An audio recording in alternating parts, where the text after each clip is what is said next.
Au cours des services de guérison conduits par les apôtres au Zimbabwe, une femme fut miraculeusement ramenée à la vie par la prière de l'apôtre Yannick Aka, disciple du prophète Kaku Philippe. Le prophète Kaku Philippe a été appelé et mandaté par Dieu le 24 avril 1993, et Dieu lui a donné le message pour la restitution et le changement de vie. En 2025, conduit par Dieu, il a voyagé en Afrique du Sud et au Zimbabwe. Dans ces pays, les merveilles de Dieu se sont manifestées, des paralytiques ont marché, des aveugles ont recouvré la vue, et des personnes atteintes de maladies incurables ont été guéries. Le prophète a ensuite transmis ce don de guérison à ses apôtres, Yannick Aka, Pascal Vici et Pedro Alexo. Ensemble, ils ont continué à accomplir ces mêmes miracles. Au mois de juillet 2025, ces trois apôtres étaient de nouveau au Zimbabwe, et de nombreux miracles se sont produits. Aujourd'hui, le prophète Kaku Philippe affirme qu'il est prêt à consacrer et à mandater toute personne sincère afin qu'elle puisse accomplir des miracles par la puissance du Seigneur Jésus-Christ.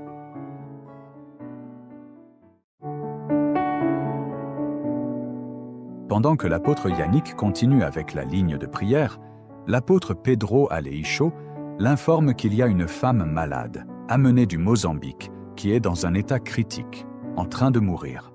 Elle souffre du cancer avec une forte hémorragie et d'autres maladies. Son état inquiète les membres du service d'ordre. La raison de ces cas dans les services de guérison est que, souvent, les parents enlèvent leurs malades de l'hôpital et les amènent au service de guérison sans une assistance médicale. Elle est mourante avec du sang au sol, comme à Acacia Hall à Pretoria. L'homme qui l'a envoyée hoche la tête en signe de désespoir. L'apôtre Yannick Aka arrête avec la ligne de prière et va aussitôt prier pour la femme, puis retourne à la ligne de prière. Dès la fin du service de guérison, l'apôtre Yannick a aussitôt téléphoné à la femme emmenée à l'hôpital. Elle n'avait pas encore reçu de traitement à l'hôpital, mais allait déjà mieux. Elle demandait à être ramenée au service de guérison, car le saignement continuait. Mais le service de guérison étant fini, l'apôtre Yannick l'a exhortée à garder la foi et a promis de la rappeler le lendemain matin. Le lendemain matin, 27 juillet 2025, l'apôtre Yannick téléphone à la femme. Le saignement continue. Elle va toujours mal. L'apôtre Pedro explique à l'apôtre Yannick, sur la base d'une révélation, pourquoi la femme souffre du cancer. C'est le résultat d'un péché. L'apôtre Yannick parle avec la femme. Elle reconnaît le péché et implore la pitié de Dieu. L'apôtre Yannick prie pour la deuxième fois pour elle. Cette fois-ci, le saignement s'est arrêté, alors qu'elle saignait depuis 7 ans, malgré les soins médicaux. Elle est sortie de l'hôpital et se porte très bien.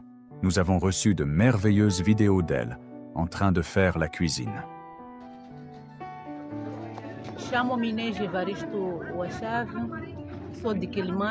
Je m'appelle Inès Wachave. My name is Inès Wachave. Je viens du Mozambique. J'étais gravement malade depuis très longtemps. I come from Mozambique. I had been seriously ill for a very long time. Et j'ai passé 7 ans avec des saignements. L'hôpital n'a pas trouvé de solution. And I spent 7 years bleeding. The hospital couldn't find a solution. En plus du cancer de l'utérus, j'avais des problèmes rénaux. Ils ont dit que mes 2 reins ne fonctionnaient plus. In addition to uterine cancer, I had kidney problems. They said that both my kidneys had stopped working. Et l'urine sortait sans que je le sache. And urine was coming out without me knowing.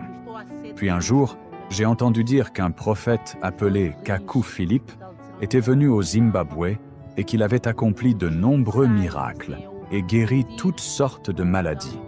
Then one day, I heard that a prophet named Kaku Philippe had come to Zimbabwe and that he had performed many miracles and healed all kinds of diseases. Et quand j'ai entendu dire que ses disciples venaient ici au Zimbabwe, j'ai décidé de venir avec mon fils. And when I heard that his disciples were coming here to Zimbabwe, I decided to come with my son. Quand nous sommes arrivés ici au service de guérison de Gweru, l'hémorragie a éclaté et je n'ai même pas vu comment je suis arrivé à l'hôpital. When we arrived here at the healing service in Gweru, the bleeding started, and I didn't even see how I got to the hospital. Dieu merci. Là-bas à l'hôpital, l'apôtre Yannick m'a parlé par téléphone. Thank God, there at the hospital, Apostle Yannick spoke to me on the phone. Il a prié pour moi et, à l'instant, l'hémorragie s'est arrêtée.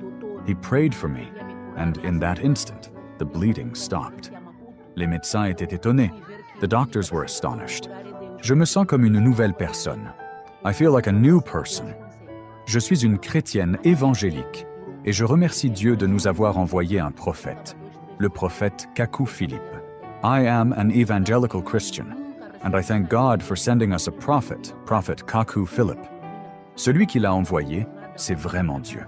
C'est pourquoi j'ai survécu à ces 7 années d'hémorragie. It was truly God who sent him. That is why I survived those 7 years of bleeding.